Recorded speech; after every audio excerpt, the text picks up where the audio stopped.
Hi, this is Daniel Dashnaw with the Better Relationships Through Research podcast. This is only my second episode, my first visual episode. This episode features my friend and colleague, Dr. Vagdevi Meunier. At several points, I mispronounced her name during the session, but that's how you pronounce it. Without any further ado, let's get into it. It's my unique pleasure to have a special guest today, Dr. Vagdevi Meunier. She's one of the authors of a new book coming out later this year by Routledge called Infidelity, a practical guide to working with couples in crisis. Vagdevi, so good to see you again, my friend. It is so good to see you, Daniel. It's been a long time. It's been a very long time. Now, I understand that you're working on two chapters here about the notion of working with BIPOC couples. Can you explain what that Sure. acronym stands for? I just want to be clear. I just want to make sure I make a correction here. So I'm not the book author. The book is edited by Paul Peluso and Irvine Taylor, who are both well You're one known of in the the authors. field for Yeah. infidelity work. And I partnered with Irvine and Kyle Benson to write two chapters for this book. The first one is called Extra Relational Involvement Among BIPOC Relationships, and it looks at an overview of what are some of the challenges in the research. Why is this an important topic to write about? And the second chapter is called Extra Relational Involvement in BIPOC Relationships, Conceptualization and Treatment, because there really isn't anything out there that looks at how do you have a relational cultural point of view to understand what we are calling BIPOC relationships. And BIPOC is a term that has become more popular lately. It stands for Black, Indigenous, and People of Color, and really is a term that is meant to be inclusive of people whose experiences are regularly erased, ignored, or distorted or misrepresented, not only in the public media, when we look at movies and television shows, and certainly when we look at news reports, regular journalism, but their experiences are ignored, missed, and distorted even in our clinical literature. So when you look at, if you looked at a book on how to work with infidelity, you'd be surprised to find, or you may not be surprised to find, that there won't be a chapter about how to work with interracial couples or how to work with Black couples. You have to go find a book about working with Black couples and couples therapy. And if you're lucky, there'll be a chapter in there. What if they present with infidelity? And these two groups, these two areas of research rarely integrate or come together.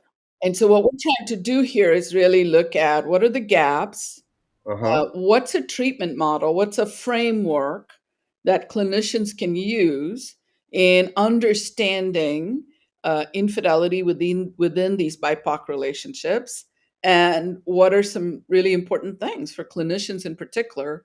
And you and I have talked already about how clinicians are ridiculously underprepared to work with infidelity in general, and they hardly have any preparation in graduate school or in postgraduate supervision and training on how to work with couples of color. So what I was shocked by what you told me was that I was make sure I get this right, that 70% of couples therapists self-report that they really don't have confidence in their abilities handling cases of infidelity. And that Bill Doherty's research found that couples often drop out of therapy as a result of that lack of competence. Infidelity couples in general tend to drop out of therapy much faster. And most of that has to do with the underpreparation and the lack of skill in the clinician. But the number of therapists, so the 70% is therapists reporting the gaps in the research, or researchers reporting. 70% of the research says there is no research on infidelity among BIPOC relationships. 90% of therapists who are currently working in the field self-report. This was from a study by Irvine and Peluso in 2022, not that long ago. They interviewed 351 clinicians. And in their study, they found 90% of clinicians have never received specific infidelity training in their graduate programs.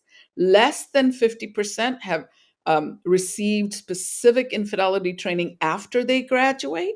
And 60% don't have a conceptual model. They just show up with these couples and, wing it when they're working with infidelity.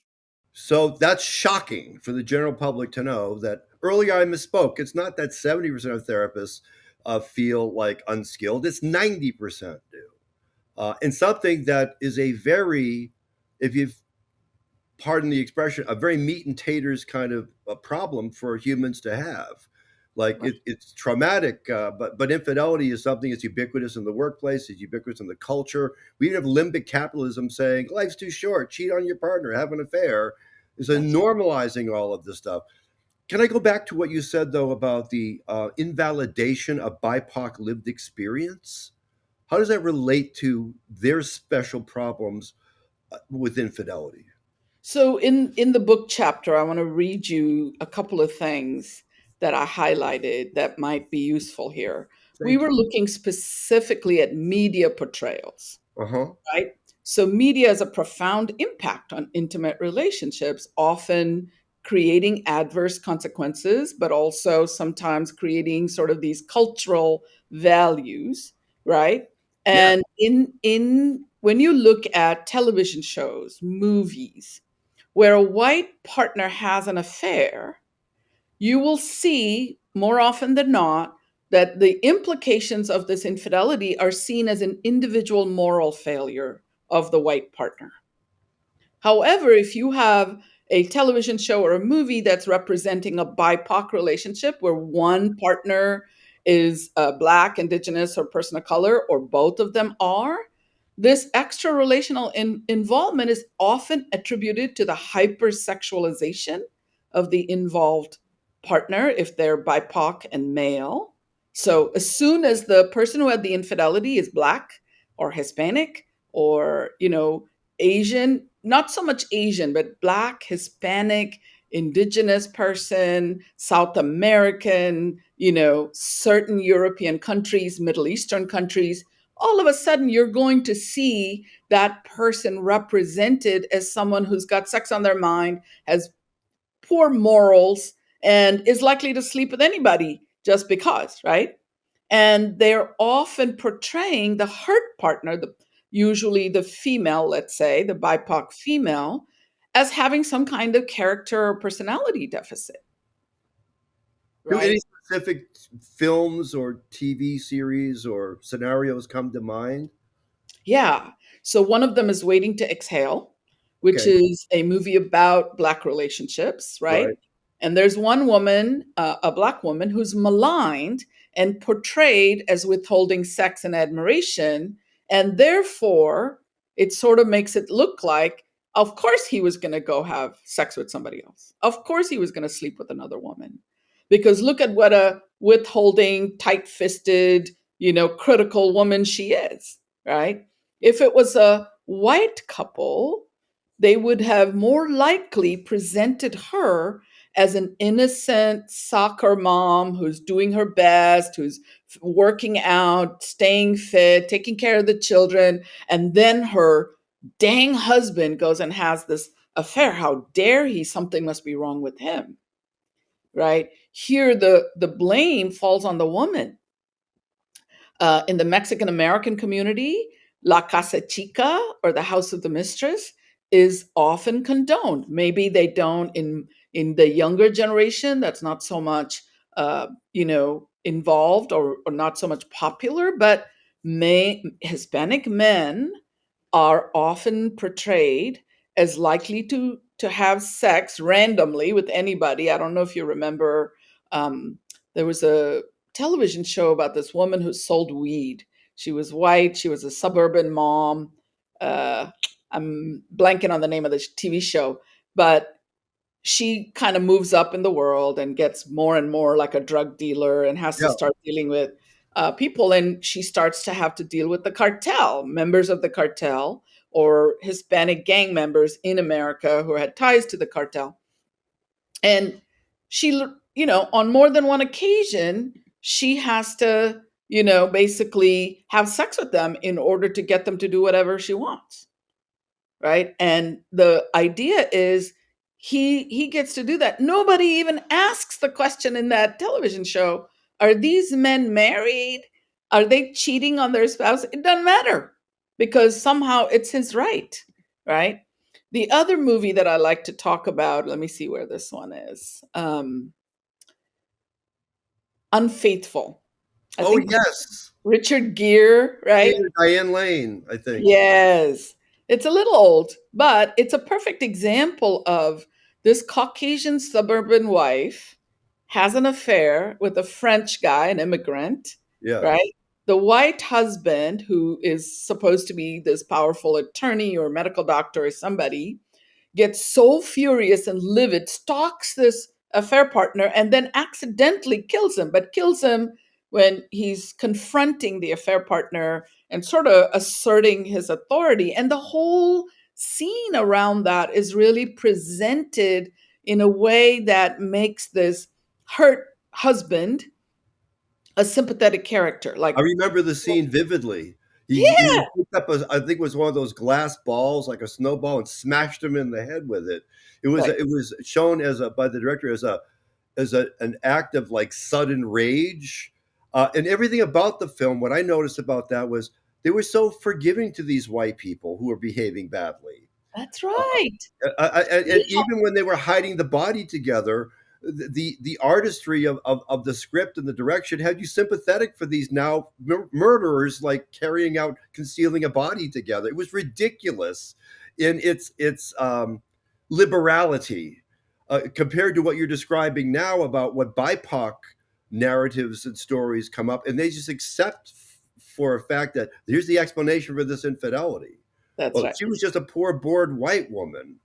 And But looking honestly, around, she might have been oversexed, or she might have been something else, or yes, like, she's portrayed as the seduced victim, yes, right? And the murder of this immigrant is completely glossed over.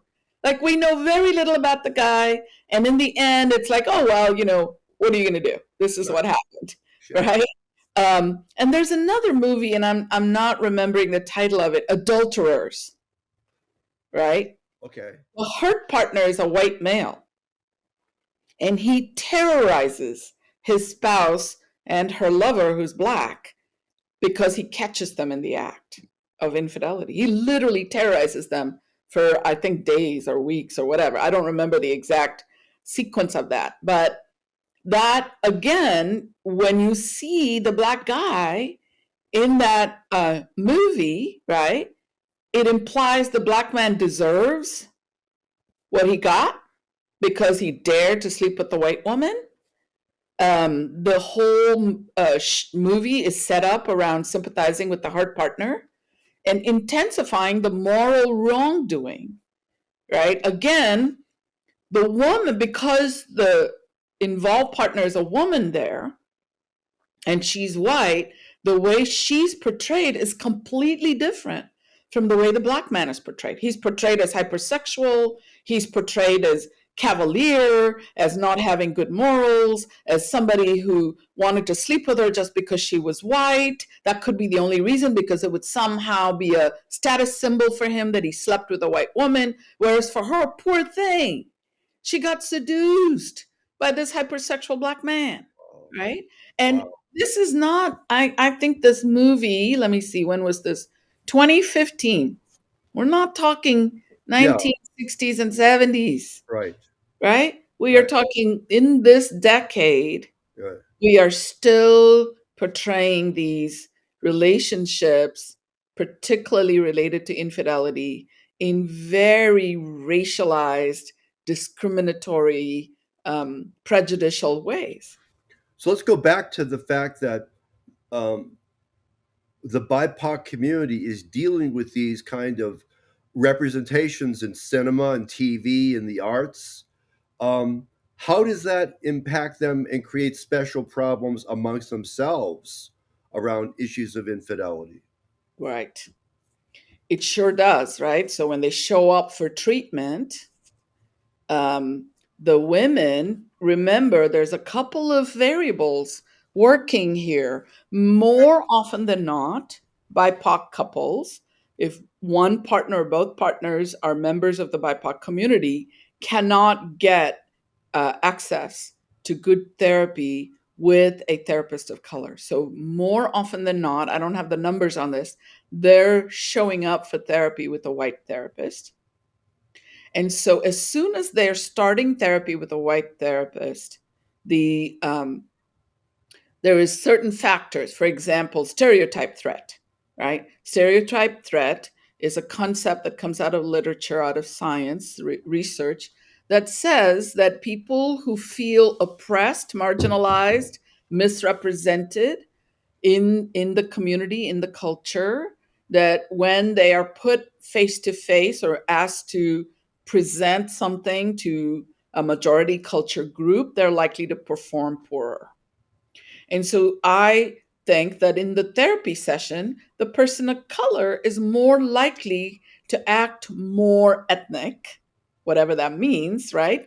But certainly is going to act um, maybe more upset, more angry, is more likely to be viewed as angry, even if they're being anxious. This is something that's happened to me personally when I've gone to therapy with my husband.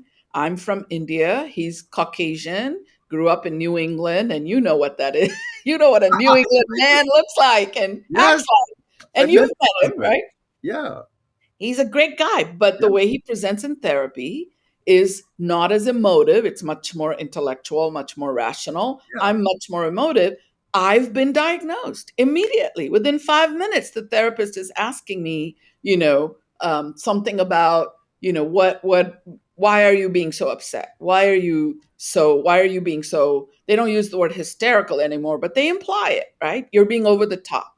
Yeah. I had a therapist constantly misunderstand my presentation. I was being animated, like I'm being animated right now. And he Yeah. would say, "Why do you sound so anxious? You sound anxious all the time." I'm like, "I'm not an anxious person. So why are you seeing anxiety all the time?" Right. It's a way of pathologizing Right. my culturally mediated ways of being in the world. And that happens, right? Uh-huh. The other thing that happens is that the person of color, especially if they're the hurt partner, are already facing media portrayals or already facing community reprisals that makes them feel like, what was wrong with you? This is what happens in that movie, Waiting to Exhale. I think the woman tries to tell somebody about it, and they basically say to her something to the effect of, if you don't put out, he's going to go looking somewhere else. And so often the hurt partner, especially female, will come in already feeling like their community, their family has said to them, something's wrong with you. You must have done something for him to go looking somewhere else. And we're talking about heterosexual relationships Yes. here primarily, Right. right? Things are slightly different when you start looking at same sex relationships. Right. Um, and then so she's got the stereotype threat. She comes in already feeling like something is wrong with her, that she's going to get blamed and judged, and that he's going to say, well, if she wasn't giving me all this grief, then I wouldn't have done what I did, and that the therapist is going to buy that. She doesn't know that the therapist probably has absolutely no training and no model for dealing with this. So then the therapist sort of falls into that, very typical sort of culturally ignorant way of working with somebody. They're not culturally sensitive. So they might ask questions that are really difficult and challenging of Mm-hmm. the person of color. There also, for example, if the person of color who was either involved in the infidelity was the hurt partner, the therapist is likely to ask them questions about their culture, because immediately therapists who are not trained in this model are likely to say, how are you a representative of your culture? Right? So a black man who's hurt and struggling may hear things from a therapist that says, oh, poor black men, So many of you are in prison. So many of you are struggling with living in this culture and feeling oppressed. And so, how is that for you? Which has absolutely nothing to do with the fact that this person was just betrayed, right? Or if they're the involved partner, they're likely to hear things that imply that they don't have enough morals, or that they're not committed, and that their ability to stay in a relationship. I can't tell you how many times I've had couples who come to me say, the last therapist said all sorts of egregious things, or I've had couples that come to me after 10 therapists.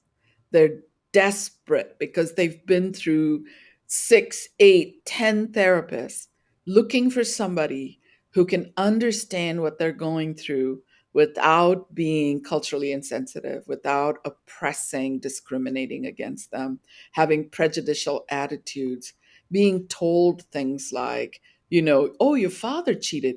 If you remember from the Gottman training, level 1 training, Mm-hmm. right? Julie Gottman is working with a Black couple. And in one of those interviews, Paul, who is the male partner, who's the one that has had, I think, either one or more than one affair, says, my father told me as I was growing up that I should have a main woman and a side piece. Right? Now, Julie is culturally sensitive, so she doesn't make much out of that. She just listens to it and she kind of goes, wow, And I may have even said to him, good for you for really trying to break that cycle. But I tell you that couples have heard when somebody reports, my father had affairs, or my father left my mother, right? And the therapist doesn't take into account what are the sociocultural reasons why that family may have broken up when they were young. What is the reason why the father left? Was he having affairs with because of the circumstances that were going on? I worked with a couple where he was a really well-known, figure, and so the therapist immediately assumed, oh, you must be attractive to women in your setting because you're the only Black male. And I'm sure all the white women want to experience sex with a Black man. Wow. That is so utterly ridiculous. And how insulting. It's How incredibly. insulting to say that to a client who is struggling, in pain, right? Can we go back to, I think it was the second chapter in the book where you were describing interventions? Uh-huh. Are you modifying some of the interventions in the Gottman method for a BIPOC client? And if so, what kind of modifications or adjustments do you consider as being necessary? So we're not exactly modifying. What we're doing is we're providing a framework. But yes, we are talking about the Gottman method as one of the foundational approaches to this, right? So it starts with looking at how do you do an assessment Hmm. using the Gottman method. And then it talks about how to apply this ecological model. It's called ECSD. Let me find the uh, expansion of that. We're looking at, Bronfenbrenner developed an ecological model. And what we're doing is expanding that and looking at the ecological model of couple systems. Is this model for infidelity, or what is the context of how this is ECSD is a model of Vagdevi? ECSD is basically a framework for bringing a relational cultural view.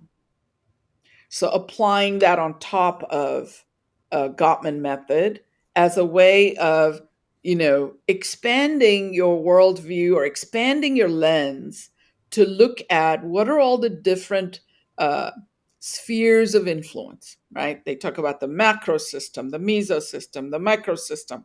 And what we do is we apply that model to BIPOC relationships and integrated with Gottman to help. It's called the Ecological Couples System Diagram. And it was developed by Haseli, Haseli, et al. And they published it in 2019. And what we're doing is we're adapting it to apply on top of the Gottman method in order to organize and help um, train a therapist to work their way through the contextual variables, the sociopolitical identities, the experiences that might be present in the room. It's a way of helping them understand the bigger picture in which infidelity among BIPOC relationships may be experienced, represented, interpreted, both with the therapist. So the model is a way for the therapist to be thinking about who am I in the room? What do I bring into the room? And it's a way for the therapist to then think about who is in the room and what are they bringing to this table that goes beyond just the clinical training we've had around affair recovery. Does that make So, sense? yeah. That the ecological model becomes crucial as a way of understanding gender, power, and cultural dynamics that are indivisible from conceptualizing infidelity in BIPOC relationships. You can't just conceptualize infidelity. If you do, you're likely to fall prey to all of the cultural myths and That we misrepresentations see in the TV shows and the movies and whatnot. and clinical literature, because a lot of the clinical literature before this have been actually promoting problematic ways of thinking about infidelity in BIPOC couples. Um, I wrote an article about a piece from Australia that kind of disturbed me, in that it suggested that we are clinically expanding notions of anxiety or depression or oppression or whatnot to such an extent that we're basically inviting more mental illness to manifest along a notion of these expanded ideas. I call BS on that because I said that part of growing to be more inclusive is to invite new ideas. And maybe we do look at anxiety different now than we did 50 years ago. Maybe we see more evidence of it in different populations and understand it conceptually different than we did 50 years ago. And that's like decidedly a good thing, I think. If it helps to shed a light of injustice on a particular population, like you're talking about here, it seems to me that the scary part of what you're saying, Dr. Meunier, is not only do most therapists have a lack of competence around dealing with couples presenting with infidelity to begin with, but that BIPOC couples have a particularly additional burden of dealing with all the cultural misunderstandings, cliches, and chestnuts that get presented to try to explain BIPOC situations of infidelity through some sort of racist or distorted lens or some sort of borrowed narrative that's got nothing to do with the couple's actual real lived experience. That was a lot there. So, yes, to some extent, right? I think the challenge here is that when you're working with interracial or BIPOC couples, the therapist's instinct or habit of pathologizing can actually produce diagnoses and labels that are not warranted. I can tell you lots and lots of Latinas get diagnosed as borderline, Give me an as having a example of that. borderline. Give me an example of that, of what you So, mean. if you come from a Latin American culture or you come from, a Hispanic culture, you're more likely to have an understanding of relationships and the way you move in and out of relationships that's quite different from the white majority culture, right? Yes. You're more likely to threaten to leave somebody in a fight. You're more likely to confront and yell and scream. You're more likely to switch moods and emotions. I would say that's true for Indian women too, right? Mhm. I can go from being happy and furious and livid in the next 5 minutes. And white therapists don't know what to make of that because they don't have a cultural understanding. So what they make of it is this must be pathological. Well, they already have a preset diagnostic tchotchke to explain it. That's You right. know. So That's right. they just go and they feel very professional in correctly identifying this obviously unhelpful behavior, from There their was an lens. article many years ago published in the Texas Psychological Association's magazine. I think the article was called The Case of Aliyah, Aliyah. And it described a young Black woman who got mad, got angry at a teacher in high school because the teacher was forcing her to do something on a day. And she's not the only one because I might be confusing her story with somebody else's story that's also coming to mind. Um, she got angry at the teacher. She was sent to the principal's office. The principal immediately had her evaluated by a psychologist who diagnosed her with a string of diagnoses. She ended up with maybe 4 or 5 diagnoses. I think she might have said something that was egregious in their minds, like, I'm going to get back at that teacher. And so Hmm. they had her hospitalized. Well, once they had her hospitalized, she follows into the hospital with a string of diagnoses. All of a sudden, they're putting her on medications she doesn't need to be on. They've diagnosed her as bipolar, borderline personality disorder, OCD or something else, and some anxiety disorder. They could have understood everything that was happening to young Alia if they had just stopped and asked her, "Why are you so angry today?" Yeah. They would have found out that there were some huge catastrophes happening in her home life. Mm. They would have found out that her grandmother had just died and that her grandmother was her long standing attachment figure. They would have found out that she lost some money or something broke and she couldn't afford to replace it. Yeah. They would have found so many contextual situational variables that could have fully explained what was going on with her. Instead, I think 2 years later, this young lady has been put through a dozen medications. I think she was even put through electroconvulsive shock therapy. Wow. Yeah. Wow. And may have even been sent to the police to end up in prison. They actually call it a school to prison pipeline for a reason. Yes. And you know that school to prison pipeline only applies to some people. The people of So let's color. come back to the infidelity treatment. What happens is the person of color doesn't even have a chance to express their hurt, to express their emotions, to actually be heard from a sensitive place.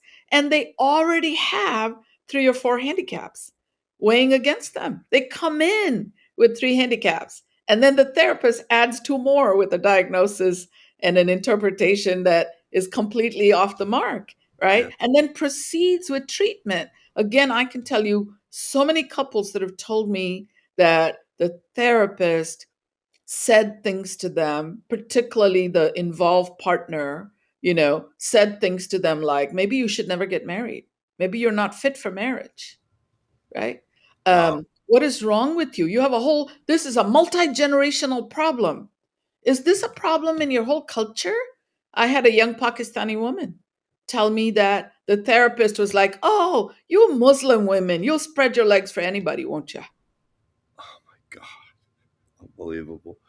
Um,